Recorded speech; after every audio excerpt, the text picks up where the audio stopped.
Definitely just first off, I don't want to lose at home. Like it's the first game in Neville. Been in this situation before at Oklahoma State.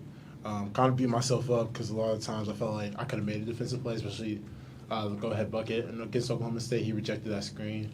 We're taught we're supposed to be on both sides. The big's supposed to be on both sides.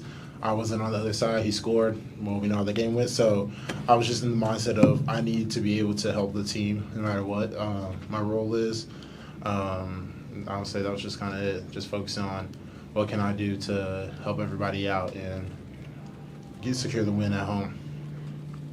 Ted? For both of y'all, how much did already having played an overtime game, it was an exhibition game, but you have experience, benefit y'all tonight? Yeah, I just feel like we prepared, you know what I'm saying? And we talked about times like this when we actually go through adversity. You know, it's early in the season. It's our first time really getting stretch of adversity. And, like, we prepared for the moment. And, like, nobody folded. We were head high. And that was the difference between winning and losing. Yeah, definitely.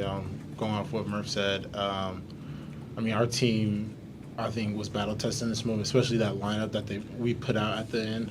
That was the lineup that went to overtime when Murph got hurt with his knee. So just, trusting each other, knowing that down the stretch we could have won Oklahoma State, we can still win this game. And, just credit to Bethune-Cookman. I mean, they gave us the adversity we needed at this point in the season. They're way better than what a SWAC name would be given to them. In the corner.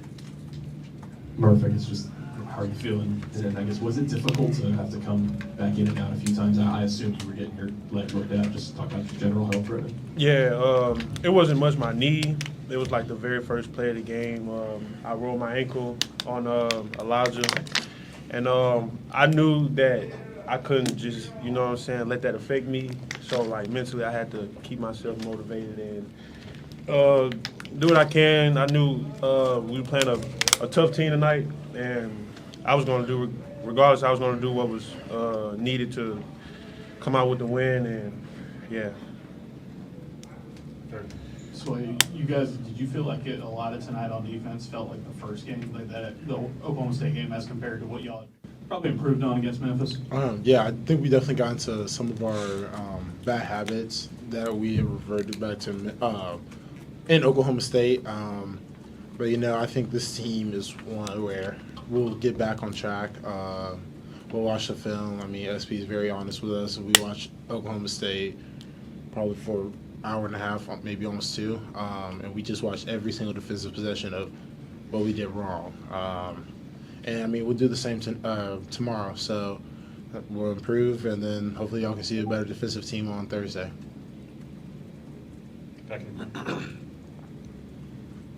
Murph, what did you kind of see on the interior that was maybe giving you guys some issues in this game? On the interior? On defense. Most of the things that were going on were just good makes. You know what I'm saying? Some things you couldn't control. They were hot. They were making good shots. Good players make good plays. You know what I'm saying? So credit to them. They're a good team. You know what I'm saying? They did what they were supposed to, and we could have did some things better on the defensive end. Got over screens. Could have not been late on a couple of possessions, but that's just us. That's just small things we can work on ourselves and get better. And this group we want to learn. We want to get better. So that's a good thing. For both of y'all, KO had some huge plays there late, had like 3 steals, and overtime had a bucket, some huge free throws.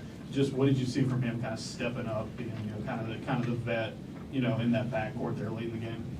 Yeah, like I said, good players make good plays, and KO wanted to step up, make good plays for the team, what was necessary for the win, and that was the whole group of five. The whole group of five wanted to put it all on the line of, do what it takes to get the win, and KO was one of the ones that made a good defensive play, offensive play, knocked down free throws when it counted, and came up with the win. Yeah, I would say, just in the summer, KO's always been a guy like that, especially when the game gets close. I've always noticed, he's always involved, especially defensively, on the game-winning stop or the game-winning turnover, something of that nature. So this was honestly no surprise to me that KO was going to get a stop. I had full confidence in switching 23 onto him, Daniel. I was not worried about it at all because I knew KO was built for this moment. He's won everywhere he's went, and he's going to carry on his win ways here at Auburn, and that's one of the win ways is being able to close out games defensively. This can be for either of you guys. Considering the difficult, challenging non-conference schedule you guys have, did you feel like this was a wake-up call? Okay. I don't. In my opinion, it really wasn't a wake-up call just because we all knew Bethune-Cookman. We knew what they could be and what they are. We knew that they had guys who, we look at Arteria Morris. He had a double-double, 20 and 18. Daniel Ruzon shot 8 from 12 for field, 16 points. Quentin Hetty had 21 points. These are guys that honestly could probably be at SEC level. So just knowing that, I think most people would overlook this team and think, oh, it's Bethune-Cookman. Like, where we even heard Bethune-Cookman? But they are a good team, and we gave them the utmost respect. Even the days leading up to this game, we knew that even if we punched them in the mouth, it was not going to be easy. And they kept fighting, and credit to them, they took us to overtime. And, it's definitely a wake-up call because we can't go back to our old habits of Oklahoma State, but, I don't think it was necessarily a wake-up call of us sniffing our own butts and thinking how good we are just because we beat Memphis. Last question. Murph, what did it mean to just be a part of Stephen Tortle's first win here as a full-time head coach? Oh no, I'm super excited. After they gave him like his first win, basketball or whatever, I came in and gave him a dap. You know what I'm saying? I was excited. I'm excited to be a part of this legacy. I'm excited to play for Neville Arena.